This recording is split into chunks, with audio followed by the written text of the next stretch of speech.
Hello, with you Ned, and today we have Uncle from Another World. In my opinion, this is one of the good anime of the year 2022. It combines two favorite genres, fantasy and comedy, except that the release of the anime did not go well at all. First, it was reported that after the broadcast of the fourth episode, the series will take a break for 3 weeks, after which it will continue on August 17th. 3 more episodes were released, after which episode 8 was postponed indefinitely. And then the anime was rebooted in the fall season, starting with the very first episode. And then finally the anime is almost completely released, but the 13th episode was postponed indefinitely because of the COVID. It's sad. While we wait for the 13th episode, I will tell you about Uncle's adventures in the fantasy world in chronological order. If anyone doesn't know, Uncle from Another World is an anime that mocks the isekai genre. Uncle, after adventures in another world, shows his nephew memories of his wanderings. The order of events is scattered chronologically. If I'm wrong in the order of events, you can correct me in the comments. Before I start the story, I want to ask you to be active in this video, like, comment and subscribe. The channel is new and every new subscriber is important to me. Let's go! Yusuke is the name of an uncle who would have thought, hits a truck, after which he falls into a coma. While he was in the hospital, the deity of the other world recreated Uncle's body and transferred his consciousness. Waking up, my uncle meets the first people, but they confuse him with an orc and beat him up. He of course tried to pay off the local thugs with money, but they mistook them for cursed talismans and started beating him even harder. Attempts to explain that he was not an orc were also unsuccessful.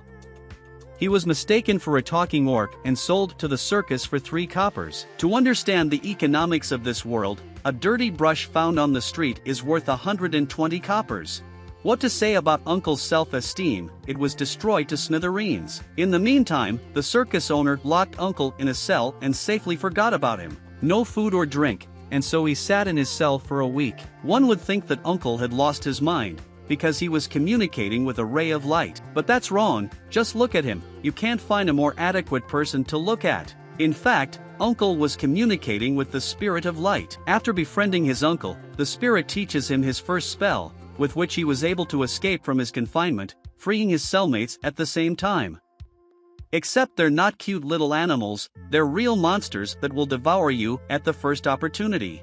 The uncle despaired and asked for help, but remembering the plots of the Sega games, he perked up and took the fight. After scattering all the monsters, the first thing he did after a week of incarceration was to eat the meat of the monsters. Thanks for the treat. Goes on a journey and stumbles upon an elven girl in a fight with a dragon. After killing the dragon, he rescues the elven girl. The elven girl is very grateful for the rescue and, in the best tsundere tradition, thanks him in the form of boorishness and swearing at her uncle. After humiliating her uncle well, she runs away. But not far away, for now she will follow him everywhere. In the midst of his wanderings, his uncle stumbles upon a village suffering from drought. With the help of magic and modern science, he creates a vessel that produces water. The villagers were pleased with this invention, and as a thank you they decided to warm him on a fire to keep the poor man warm. The elfess came to the rescue, and while she diverted attention to herself, Uncle managed to escape from the villagers. This wasn't the only time the elf was able to repay her uncle for saving her. It happened when Uncle saved the girl and her brothers from the attack of an orc. The joy of the rescue did not last long, as Uncle is confused with an orc and decide that the monsters just fought over the prey. Yeah, compare Yusuke to an orc. Yusuke. Orc. One face! The sister offers herself to save the brothers, but the brothers throw their uncle off the cliff to save their sister. The uncle was on the verge of death, but the elfess found him and saved him. Her uncle does not want to be indebted to her and decides to pay her off with a ring, but the elfess understands it differently. Through the eyes of an elf girl. I am indebted to you, I dedicate the rest of my life only to you. Marry me. Through the eyes of Yusuke. For salvation, keep the ring, and at the nearest pawnshop we'll turn it in and get a good price for it. At this point I even feel sorry for the elf girl. When Uncle arrived in the village, he was attacked by the locals. After he clarified a serious misunderstanding, they moved on to the task at hand. The legendary fire dragon awoke. If nothing is done, the village will be burned. But to defeat it you need a sword of ice, which can be obtained by melting the heart of its keeper. The guardian's name is Mabel, and she gives a clue as to how to melt her heart. She says she saw flowers as a child and they were beautiful. It's not in Uncle's nature to run after flowers, so he just kills the dragon without any sealed relics. On New Year's Eve, the locals put on a festival. But Uncle felt like a stranger there, so he ate alone and went back to his room. In the evening, Mabel snuck in to ask him for advice. How to be as strong and not as useless as she is. Uncle explains that everyone has the right to choose their own path in life and no one dares to tell them how to live. Here he has become a hickey nerd who has chosen the path of Sega and does not regret it one bit. To sum up, Uncle says it's okay to be a recluse. What makes Mabel go so quietly off the rails? Speaking of which, when she returned home, her house had been torn down, and Mabel herself was told that if she didn't work, she would live in a doghouse. So she got a little crazy and poured ice-cold water down the backs of all the villagers' necks. In the sealed city he meets the Elfess again. She explains that, thanks to the barrier, no monsters can enter the city, so trade flourishes here and nothing threatens life. Uncle has an ingenious idea: if you hit the barrier with powerful magic, it will open a spatial rift through which he can get home. As a result, of course, he simply breaks the barrier and immediately the city is attacked by monsters. Elf girl, getting ready for epic battle, flies into monsters, and then BAM! The barrier is repaired. Uncle fixed the barrier. There's a commotion in town about who broke the barrier and why. All suspicion falls on the uncle. But then the Elfess intervenes, using the example of the legendary armor explains. The legendary armor only sounds cool, but in fact old junk.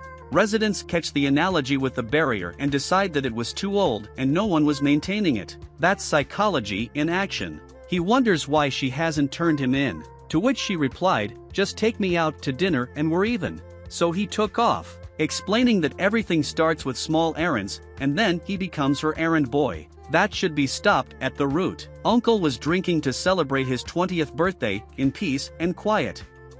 But an elf girl was keeping him company. She wondered how he'd repaired the barrier, and how he got his power. And my uncle was only concerned that he hadn't been ratted out. The Elfess says that he is too strong, he was inexperienced the first time they met, and he rushed into battle with the poisonous dragon anyway. To which she received the answer that he could not leave her in danger. And in general she herself could have killed the dragon, just dropped her hands too soon. The uncle's point of life is that there is no such thing as a hopeless situation, the main thing is to fight to the end and never give up. After some heart-to-heart talk, Uncle invites the elf to his room. She is against it, but not much, resisting, but not much. On the way, Uncle says he's grateful to her and couldn't have done it without her. The elfish woman is staggered by such words, but Uncle means that he would not have made it to his room without her help, thanks her, and slams the door. The elven girl cried all night, and I felt more and more sorry for her. One day Uncle was completely assassinated. He was very exhausted that day after a dungeon sweep. It was clear at first glance that it was Mabel. She is furious that he could kill a dragon without a sword, thereby devaluing her centuries-old debt. She also asks why he does not defend himself. Uncle replies that he is constantly under attack, but does not feel from her that she wants him dead. Mabel faints and her uncle takes her to his room. Mabel wakes up and tells her what happened in the village, and now she doesn't know what to do. Uncle reminds her that everyone chooses his own path in life, and that she cannot worry about money. Since while she was asleep he gave her a ring, it is compensation for deciding her debt. She refuses the ring as she decides it is an engagement.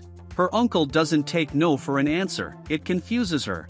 He says he found it today when he was clearing the dungeon, maybe it's fate. Mabel's heart melted. Uncle says it's time to go to bed. Mabel asks for money to go to the bathhouse and get ready for the night ahead. Her uncle offers her a ring so she won't need the money. And then it comes to her that she didn't understand it all that well, or to be more precise, that it's the uncle who was a fool. Mabel freaks out. My uncle barely manages to fight back. At this noise comes the Elfess, since her room was next door. And he sees it. Seeing the ring on Mabel's finger, the Elfie realizes what has happened here. She releases Mabel and she instantly freezes her uncle. While Uncle is cosplaying Captain America, the girls are chatting amongst themselves. The elven girl says that being engaged to an orc is bad, and she should not marry him, and Mabel does not object to the engagement. She says that her uncle is not so simple and is most likely from another world like the founder of her clan, who came from Japan 400 years ago, hence the frosty sword, which came as a bonus. In the morning, Uncle wakes up in the same bed with the girls. That's what I call a good morning. After a little chat, they discussed plans for the future. Elphika was going to go to the town where her ring had been sold. Uncle was going to clear the dungeon. Mabel decided to keep Uncle company, but since she is lazy and sleeps through dinner, Uncle wouldn't wait for her. The party fell apart before it could get together. One day, Uncle teamed up with the heroes to protect the village from an attack by goblins. After a typical introduction to Uncle, Alicia asks for help with an assignment. Uncle doesn't hesitate to agree. Trying to use tactics from Sega games, of course nothing comes out. The uncle freaks out and just brings down the mountain on the horde of goblins. After that, they headed back to town to get their reward. It would seem that Uncle found new friends, but he learns from Alicia that she saw him restore the barrier. Uncle erases the hero's memory of himself so he won't have any problems from the broken barrier. That went sideways. After such a resounding victory over the goblins, Alicia's party was given the title of hero. And with the title of hero, they began to give more difficult tasks and even withheld some details of the mission so that they were not afraid to take the job. But it wasn't the last time he encountered heroes. It was when he encountered them on a mission. After reacquainting themselves with the heroes, they tell us that they accepted an order to exterminate the monster hedgehog. The uncle recalls a famous character from a Sega game. He offers not to kill it, but to communicate with it and maybe avoid bloodshed. The heroes reluctantly agree. But the monster didn't look like an idol from the game, but Uncle still wanted to negotiate with him. And how would he talk to him? Very simply, when he first came into this world, his desire was to be able to understand what was being said to him. And God gave him the ability to translate. He communicates with spirits in the same way. After talking to the hedgehog, he realizes that he is a complete scumbag. Then he epically destroys him. Also, Alicia's party called themselves heroes. Uncle teamed up with the heroes on a sweep of the Great Labyrinth. Alicia said that the legendary staff was stored there, and they had been dreaming of getting it ever since they were children. Uncle, with the help of a spell, finds a secret entrance, or rather exit from the final location, where the staff was stored. And then the uncle realizes that he has made a mistake. After all, there was no joy in getting this item. It was as if they had cheated in the game. Uncle erases the heroes' memories in order to pass the dungeon properly. Now the heroes are happy to receive the rod. Uncle leaves the heroes' patty to find out who appropriated the title of hero to Alicia's patty, for he exceeds their capabilities. In the course of the investigation, he discovers that the church is involved, and the priest who bestowed the title of hero is now in a meeting with the army commander-in-chief. Going to the capital, learns that the heroes were deliberately sent on suicide missions to create a national crisis, thereby increasing the budget. The uncle was weak in debate, and to point out the error of the commander-in-chief, turns into someone he knew as a master at debate. It was a teacher from the 90s. And these teachers are not ceremonious. But it turned out that all the problems began because of the change in the balance of power. Killing legendary dragons, destroying the barrier in the city, set the dark forces in motion. Simply put, it was Uncle's fault. Here Mabel enters. It turns out she is in the service of the knights. But since they are friends, so they created an illusion for the guards, and they talked on the sidelines. Mabel offered to lose to Uncle, and Uncle did not agree to the defeat. While they were chatting, their ruse was discovered. Mabel is influenced by the priest and attacks the uncle. The uncle easily dispels the spell on Mabel. Uncle tells the commander-in-chief to stop doing business with shady types. In the end, he says that if there are any problems, just call me, the spirits will let me know. For epicness, he turns into a dragon and flies away. He left beautifully, of course, but you have to pay for everything. He spent a month in the guise of a dragon, as the appearance change spell has a significant disadvantage. There is a risk that the change of guise will change the personality. That's what happened to Uncle. The Elphis got word of what had happened in the capital and came to Uncle's aid. She overcomes him and cleanses the uncle's consciousness, thus bringing him back to his true form. The tranquility did not last long, as it was broken by the company from which the elf had borrowed money. She is offered to give the orc, and she will be reduced in debt. It also became known that this is not just an elf, but a princess. Since the elf left herself as a pledge, it will be advantageous for the head to have such a person in the marriage. The elfess cannot resist because of the contract. But then my uncle woke up and immediately dispelled the spell, and puts the ring on the head of the company in payment of the elf's debt. It seems that in this world you just have to put a ring on another person and that's it, the marriage is over. What about the other party's consent? Elphicat is furious when she sees this, but the ground falls from under her feet. Uncle wonders why she bought the ring back, because she doesn't need jewelry, she's beautiful as it is. This definitely lifts the elf's spirits. After such a need to wash, not far there is a hot spring, where they went. Their uncle learns about another Papadon from the home world. But he died a long time ago, and he was there only 10 days, during which time he built a source with the help of matter control. After bathing in the springs, the uncle and the elf were placed in the same room. There the uncle gave the elf a very strange massage. In the meantime, they were overheard by a group of heroes that uncle had uncovered. Alicia was just curious about the relationship between her uncle and the elf. The group of heroes themselves were training nearby, and at the springs they came to rest. Uncle wanted to watch them practice, but to avoid tearing up the building, he used a memory viewing spell. The elven girl notices an ancient artifact of the sheath, which was used as a laundry dryer, and without delay she went after it. Suddenly, monsters attacked the source.